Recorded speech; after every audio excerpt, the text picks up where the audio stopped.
Would you spend over £1,000 on glasses? With the price of everything skyrocketing right now, the eyewear industry has been no exception. Few brands have recently released eyewear that, without prescription, has topped the £1,000 mark. Cartier and Data have released gold titanium eyewear pricing a little over 1K, and Jacques Marie Mage's acetate prices are nearly £1,000 as well. A few Asian brands, like Matsuda, are also pricing in that ballpark. And I think it goes without saying that the quality of these products are all great. But aside from the exclusivity and hype, is there really ever a good reason to pay that much for a pair? And is high luxury ever worth the price tag? Let's break down this £1,220 Pasha de Cartier gold titanium sunglasses. The first thing I can see is the materials used are gold tone titanium.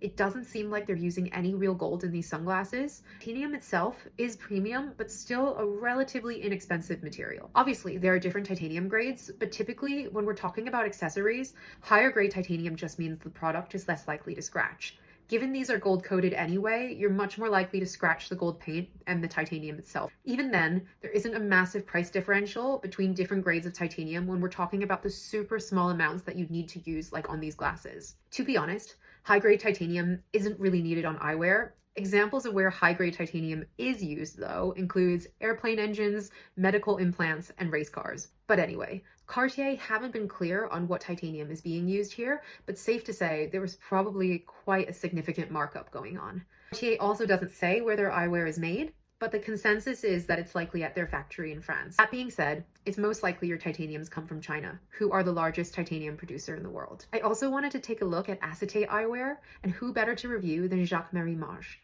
They're known for doing very limited style versions, so a huge part of the appeal is you're unlikely to see anyone else who's wearing the same style as you. So a bit like Hermes, you've got a lot of die-hard collectors. But beyond that though, are they worth the hype? So Jacques Marie Mage produce in Japan, and a key selling point here is they use Japanese acetate. Acetate is a bioplastic made from wood pulp and is generally considered premium compared to plastic glasses. We produce all our frames with acetate, by the way. Anecdotally, there's discussions around whether Japanese acetate is fundamentally more premium to acetate produced elsewhere, and more discussion around artisan training to produce higher quality acetate.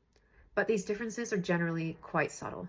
A lot of people who favor Japanese acetate say they find it premium because every pair is custom made, but many other quality producers in other countries, like China, still make their frames by hand, which is one thing we particularly valued when discussing production with our suppliers. Given that most people get tired of wearing the same frames and switch up their pairs every 1 to 2 years, or they could get misplaced, lost, or stolen, do you think 1K eyewear is worth the splurge?